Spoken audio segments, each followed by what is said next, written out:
Welcome to Align Your Practice, an exploration of the seamless relationship between the business of chiropractic and the future of natural health care. Join us as we engage with an array of talent, from seasoned experts to passionate new entrepreneurs. Now, here's your host, Dr. Joe Esposito. Hello and welcome to another episode of Align Your Practice podcast. This is your host, Dr. Joe Esposito. And I'm excited to have Dr. Taylor Hoskins on the podcast today. Doc, how are you? Great. Thank you for having me. You're welcome. You know, I wanted to talk about opening practice. And since you opened a practice fairly recently, I can't say you're elderly, but you are getting a little seasoned. I think it's over a year. So you're still a little bit of a newbie, right? And still getting the experience. But you've had a lot of lessons learned over the time. So I thought it'd be a good discussion for you and I to have. Yeah, absolutely. I mean, we're just under 2.5 years since we opened. So I feel like I've lived about 20.5 years in those 2.5. But like you said, they are lessons and they have definitely made the future appear to be a lot easier than the last 2.5 years that we've had. That's crazy. I'm thinking a little over a year and it's 2.5. So to me, time flies. To you, it's like, 2.5, long years. So I always say we in Align Life can make opening a practice easier, but it's not easy. Right? Would you agree that the concept of launching a new business, I don't care if it's a pizza place, a laundromat, chiropractic office, opening a new business has a lot of tasks and a lot of energy, right? I mean, overall, period.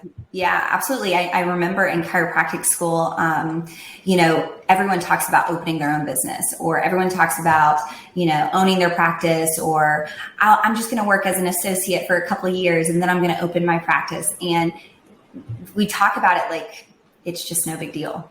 And then the closer you get to graduation and the more real it becomes, you start to realize, oh, wait, how do I do this? I think that a lot of people in the beginning of chiropractic school, they're like, oh yeah, everyone opens an office. I can figure it out. But then once you get down to it, you're like, oh, what's step one? Where do I start? Yeah, it's paralyzed by so many tasks. And I always say, there's probably I counted, I don't remember how many thousand I counted, but I estimated at the end of trying to figure it out about 8,000 decisions that you have to make. And we say Align Life helps you with about 7,500 that you don't have to even ask yourself. So that we have a few to help have you make some decisions. But really, there's just so many things to do to get a successful practice off the ground. So Dr. Taylor, who I want to be speaking to now is doctors out there that have maybe been an associate for years and they have always wanted their own practice, or a student that has this vision since they were maybe 15 years old of being a chiropractor and they just cannot wait to open their doors. And I want to kind of speak to them directly from your experience, my experience, what we learn. So I'm going to start out by going through what I think are the biggest adversities when opening a practice. And then we'll break that down that you can share some of your experiences. Then I'd even like to look at your behavioral profile, your business behavioral profile, and say, this is how you're wired. How did that help you the way you're wired? And how did that have some gaps? And that'll be today's discussion. Is that fair? Yeah, that sounds good. I'm extremely excited to talk about all of that. All right. So first off, what are the biggest adversities? You're sitting there as a student right now. You're finishing Part 4 boards. You're getting a little anxiety. You're like, all right, I think I'm going to do this. To me, some of the biggest gaps, and we'll go through each one of these. I'll list them real quick and then we'll break them down. Number one is underfunded, not having enough capital. Whenever I tell people how much money they should get, their jaw hits the floor, they go unconscious, they wake back up and they're like, are you kidding me? Because I want them overfunded. So if they break their leg, if they have adversity with their family, if the economy turns, if they lose their staff and they need an extra 10 grand to survive or 30 grand to survive, I don't want anyone to lose their business because they're underfunded.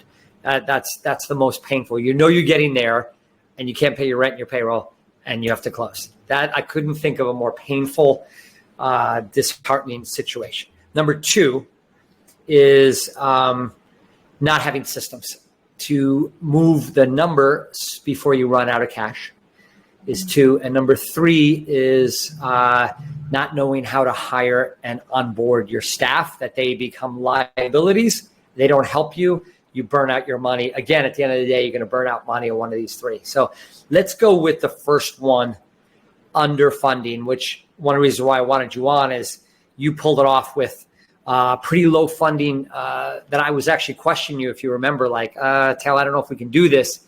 What did you learn from that? Like, where did you suffer where if you had the money, it would have been easier for you? And what were the good lessons that you learned from not having the full funding to open a practice? So, so I'll start off by saying that, you go to chiropractic school and everyone, I think we assume, oh, I'm going to graduate as a doctor. And doctor must mean I'm going to make a ton of money immediately. And then I think as you get closer to graduation, you kind of learn the reality that unfortunately a lot of chiropractors, they don't know how to make the money that they're worth. So then you have that, you have the hundreds of thousands of student loan debt you're in. And if you haven't saved and you don't have, a really rich family to support you, where are you going to get your money? So then a lot of people do what I did. And I said, okay, I'm going to take an associate position and I'll stash away some cash until I save enough money to open my own practice. Had no idea how much money I would need to save. So I had no idea, I didn't have a strategy. I didn't have a plan. I was like, I'll put X amount % of my paycheck into a regular savings account, which isn't great. But then when I did get to the end of my time as an associate, I didn't really have any money saved, because as an associate, I wasn't making a lot of money. But also, I kind of got unexpectedly laid off because of COVID. The office I was working for laid off the entire staff. Wow. Yeah. So, it was pretty unexpected. So I had already been talking to Align Life. I'd already been talking to you guys for about a month or so. So I knew this was something I wanted to do. I had the idea of hey, where am I going to get this money? But I didn't have it. So, that's a realization. Just to hit that point, I also thought, because I had a license and I'm a doctor, I thought banks would just hand me. Did you think that? I just thought, no, I got a license. They're just going to hand me money. A lot of students don't know, coming up with some seed capital that the bank wants you to come up with for them to give you money. Some people don't know that either. They think when they have the license, it's all right. It's just easy. I'm a doctor. I can treat people, right? So I have the potential to make a lot of money. Isn't that enough? Come on. Yeah. I think that's definitely a mindset that a lot of chiropractors and students have. However, it's not the reality. And, I lost my dad when I was 15 years old, and I had some money saved away in a very a very hard to get to savings account from his life insurance policy. And it was not a lot by any means, but it was something I'd always said, hey, if worse comes to worse, if I'm literally about to be homeless, this is the money that is going to save me from not having a place to sleep. I won't touch it until then. But then I came to the realization, hey, I'm not going to have a place to sleep if I don't have a job. So maybe this is going to have to be what I use in order to start my business so that I can make money so I don't become homeless. So you had a few dollars to get going, but not enough to put down for a loan. So you actually didn't get fully funded. So the fact that, tell us about using the Align Life system to help leverage that to get cash flow, because it is a beautiful story. I showcase your story once in a while because moving forward with the relationship, because we believe in you because who you are, your integrity, your work ethic. We could just, after spending time with you, we just had faith.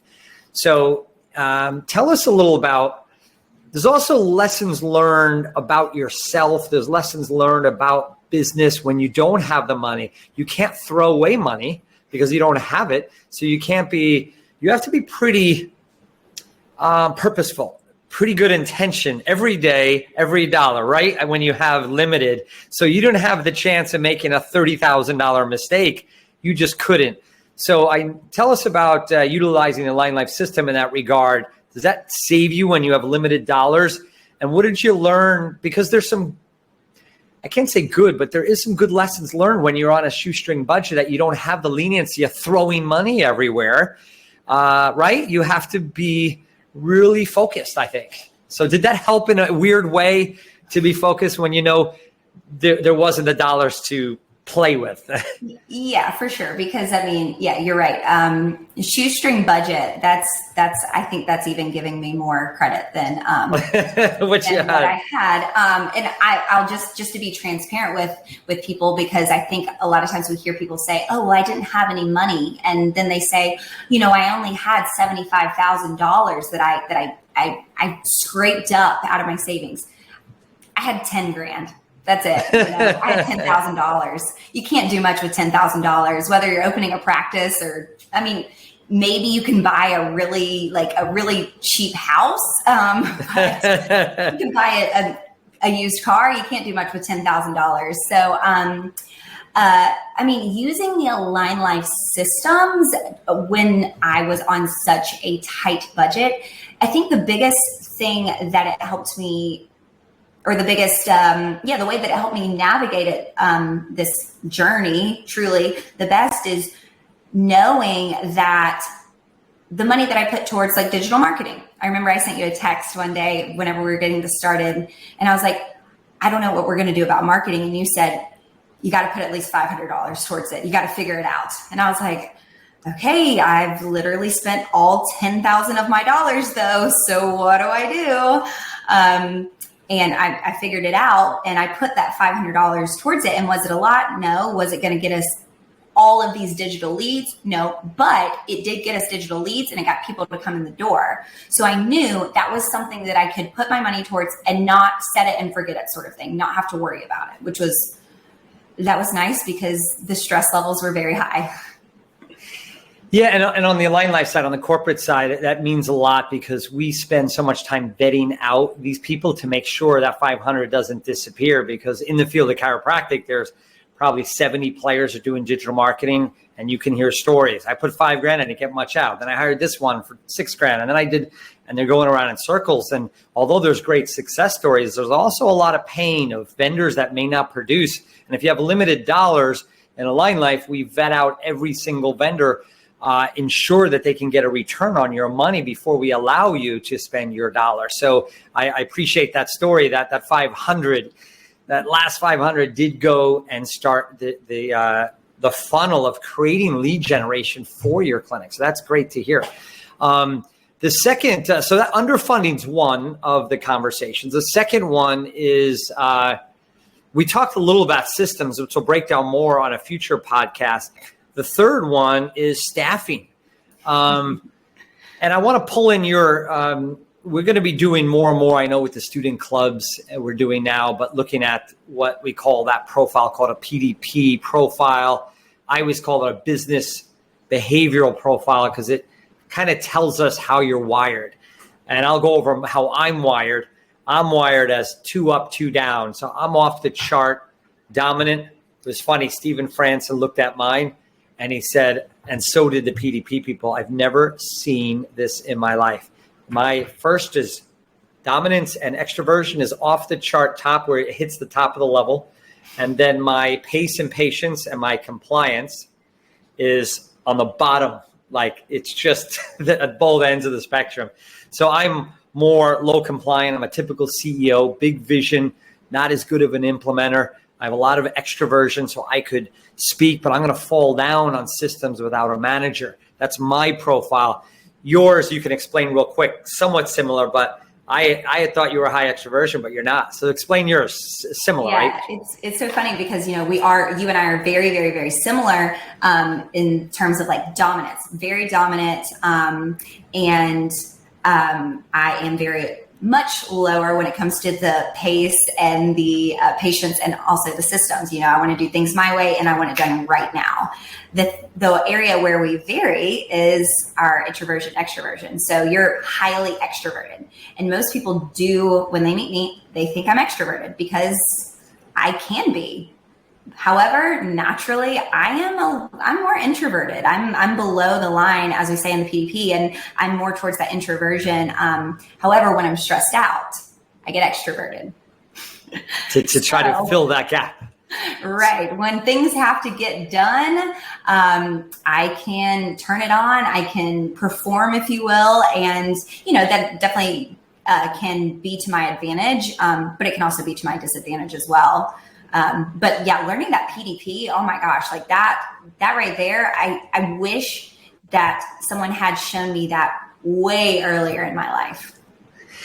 Yeah, it's interesting. It matches so well when you're hiring people, that profile. But in your profile, you being dominant, that helps you get through adversity. On being underfunded, if you had low dominance, you may not have made it through what you did because of your dominance. But tell us, like the extroversion, you're probably tired a bit opening for the first year or so because you had to force the extroversion. You'll do it, but it's not an innate, comfortable thing. When I speak, I'm lit up and I get energized. You get tired. It's because it's how we are wired. Mm-hmm. How was systems when you, two things. First is utilizing systems when you're like me, a low compliance. How did you navigate through that in your head, your thoughts? Because I visited your practice and you're using systems. You are. So how did you do that with your profile? One of the things that my staff and I are training on right now is the conversion aspect of the Align Life systems. And we were going through the module, the conversion one module, this week and listening to the videos about, the why and this and that. And it was funny to listen to the three motivators behind human behavior. Number one is people move towards pleasure. Number two, people move away from pain. And number three, they want to do it the cheapest, easiest way possible, right? So initially, I wanted to move towards pleasure, which I thought was, I'm not going to follow systems. I'm going to do it my way because I also want to be cheap and lazy. I don't want to spend my time on like learning these things and following this regimented, like outlined plan. Like what? That's not me. But as time went on, I realized I was in a lot more pain than the pleasure. The pleasure was only temporary. So then I was like, all right, I want pleasure now, real pleasure, long lasting pleasure, and less pain. And the only way I'm going to get that is by just dealing with it, sitting down, learning these systems, because in the long run, it actually is going to be cheaper and easier for me. That's a great point. I like the way you got self-awareness around that, because once you buy into it and you change your story in your mind, it becomes easier. Mm-hmm. In regards to staffing, you and I having dominant personalities, sometimes we steamroll people. Potentially, we can be a little brash maybe because we have a dominant personality. So tell me your journey there with the Align Life systems and personality profile. You went through some trials and tribulations with staffing. What'd you learn and how are things now? Oh boy, man, we could just have our own podcast on just this. So I remember the first person that we hired, we were so excited to hire someone because, oh my gosh, it's our first hire and this means that we're going to grow and like, oh my gosh, I'll have more freedom and this and that. And yes, like that's the goal of hiring people, right?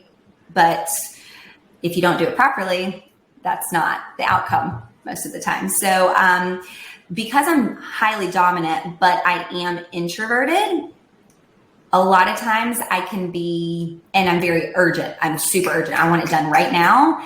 I can come off as explosive or like all of a sudden I just lose it. And that's really not it, but that's how it's perceived because I'm more introverted. I'm not really sharing a lot of how I'm feeling in the moment or what's going on.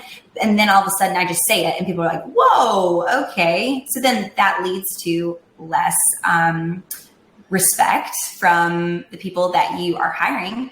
And like I said, the first person that we hired, I don't think that she didn't respect me, but I mean, there definitely wasn't the dynamic of I am her boss, she is the employee. And so when it had finally gotten so bad, it was just like, all right, she's got to go. Like there was no conversation about, hey, how can we get better? Hey, what can we work together? It was just like, all right, bye, you're fired, which is not ideal. So you went through a number of different staff members, but do you feel that they didn't respect you as a boss because you didn't have the leadership skills at the moment that you have now a couple of years later, right? Would you say? Oh yeah, for sure. It's our ability as a leader. Yeah. Oh yeah. As a leader, there are people who are natural born leaders. Like you and I are natural born leaders. We know that we are meant to create a movement, to change people, to move people. But that doesn't mean we're going to be amazing at it immediately. And I think a lot of the times, especially when you have such a dominant personality, you just assume, oh, well, I know how to do it because I'm meant to do that. And so you don't think that you need to learn or hone your skills or anything like that. And be a little stubborn maybe. So as we have been in practice and we've hired people and gone through staff, unfortunately, every single time after we have let them go or they've left, I've sat there and I'm like, all right, so this was a big learning lesson. This thing right here, whatever it was at that point, this can never happen again. The tone has to be set for this employee on day zero. Like the moment we have our first interaction with them, this is the tone we have to set. And that was not an easy thing to learn. However, I'm not going to say I'm perfect. However, I will say that I hope I've had enough pain to have a pretty good grip on it now. That's awesome. So what about the systems that like the scorecards, the onboarding process for Line Life, the group interview, the breakout at the Revolution on vulnerability-based trust? How do these things have built your leadership over the year? Do you see value in all of those different things? 100%. So the onboarding, the new employee orientation. Okay. So the first few hires that we had, I didn't do it, or I just kind of went through whatever PowerPoint was, available to us. And I didn't add anything personal to it, and the outcomes that we got were not great.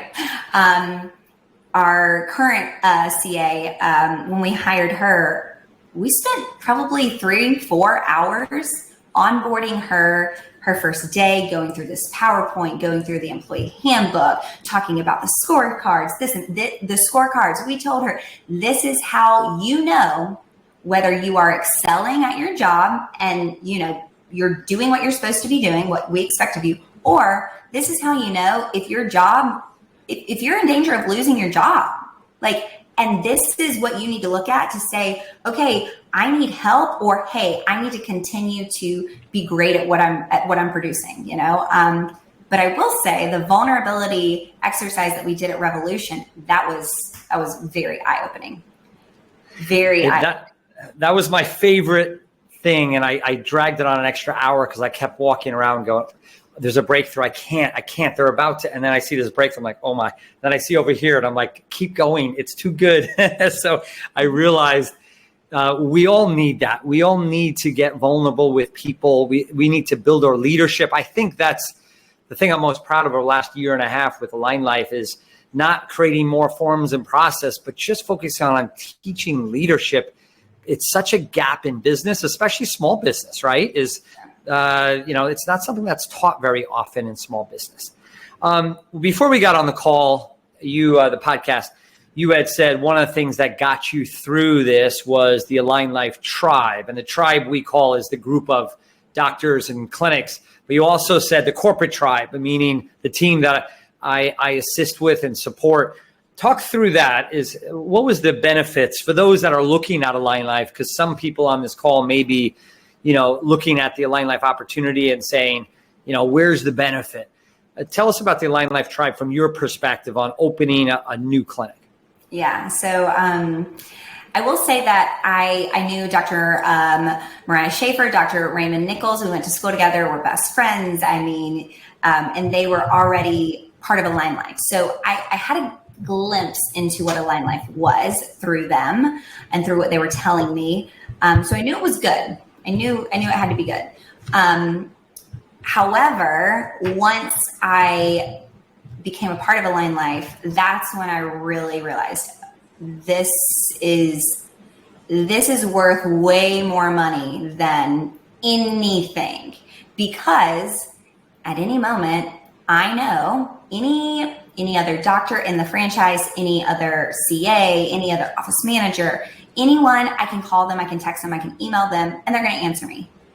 And they're going to have a good answer, not just yeah, okay, that sounds good. Like, they're genuinely going to engage in the conversation or help me with problem solving and anything else I could need, anyone could need. But the corporate aspect, because of my PDP profile, I was kind of like, I don't want to do anything corporate. Come on.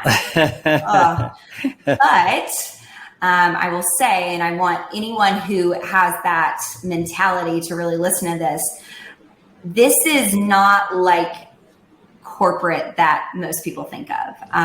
I never once was nervous or afraid or hesitant to contact anyone in corporate about anything, literally anything. I remember there was one day where we were really frustrated early on in business because of some things that were out of our control. Well, maybe not. It was because I was underfunded.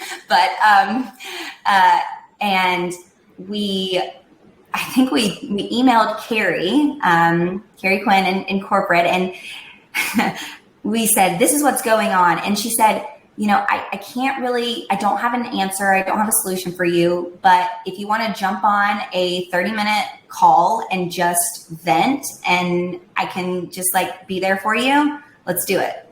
And I just thought to myself, okay, first of all, this is great. But second of all, what corporate team does that?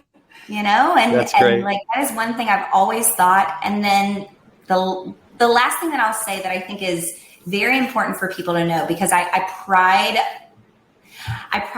myself on telling this to people who are hesitant about doing anything corporate or franchised or anything like that, is I love to tell people, I know Dr. Joe Esposito. I know Dr. Christina Esposito. I have their number. If I need to contact them, I can call them. They're not just this entity above all of us. I know you, you know me, and we can have a conversation, and it wouldn't be odd if I needed to get in contact with you. And I don't think that other franchises, other corporate offices, I don't think they operate that way. No, I appreciate that. Very touches my heart on that, because that's how the culture I wanted to build, and I'm glad that you feel that. I'm also proud because I wanted to create an organization that we take care of each other, because this profession just felt so fragmented to me.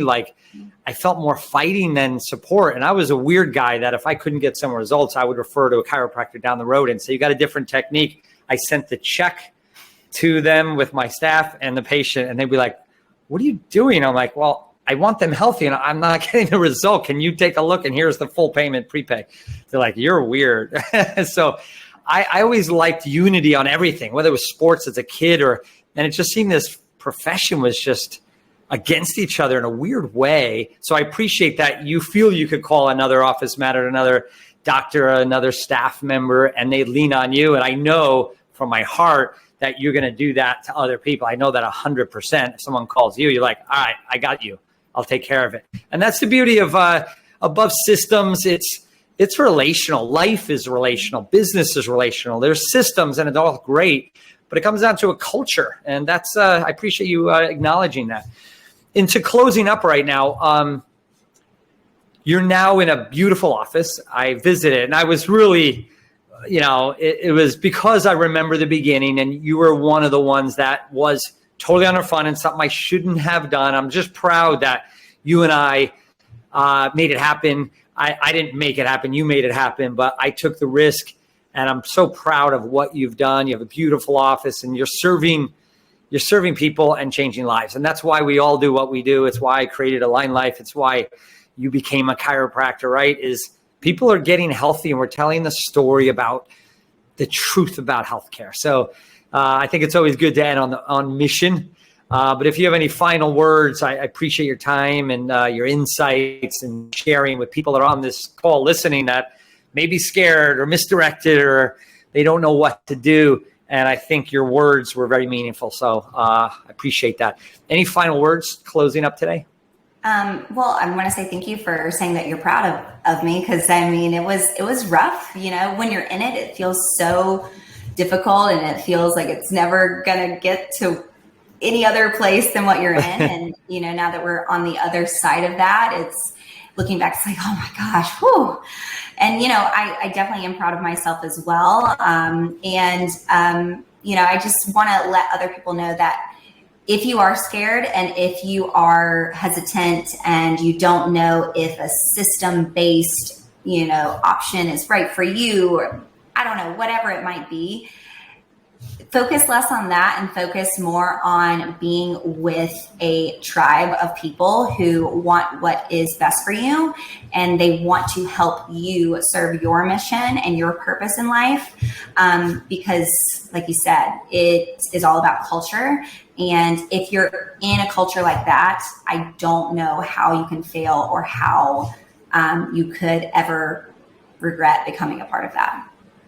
That's awesome. Thanks, Dr. Taylor. Appreciate it. We'll see you in future podcasts. I know we're going to break down systems, which is another component. So thanks again. We'll talk soon. All right.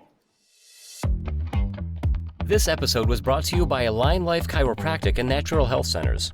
If you're interested in creating your dream practice or want to know more about Align Life, go to alignlifepodcast.com.